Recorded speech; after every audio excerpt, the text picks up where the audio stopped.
মহাবলীর কালে হেথায় ছিল সাম্য, সুখ যাদের কাম্য। কষ্ট নয়, দুঃখ নয়, লোক ঠকানো একটুও নয়।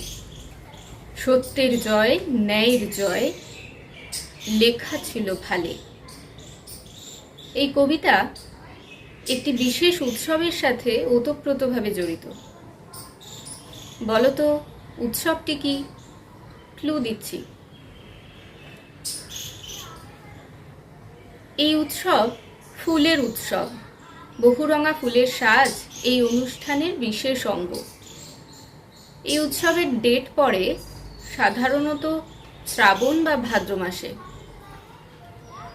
এই সময় ফসল কাটা হয়ে যায়, গোলা ভরে ওঠে শস্যে, চাষিরা থাকে উৎসবের মেজাজে।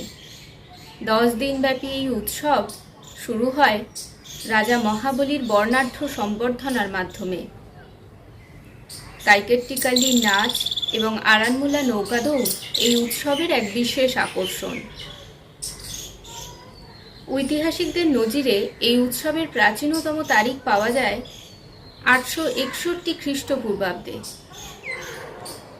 হিন্দু, বৌদ্ধ, খ্রিস্টান সব ধর্মাবলম্বীর মানুষই এই উৎসবে সামিল হন। এই উৎসবে রাজা মহাবলী এবং তার বিনাশকর্তা ভগবান বিষ্ণু দুজনেরই পুজো হয়ে থাকে।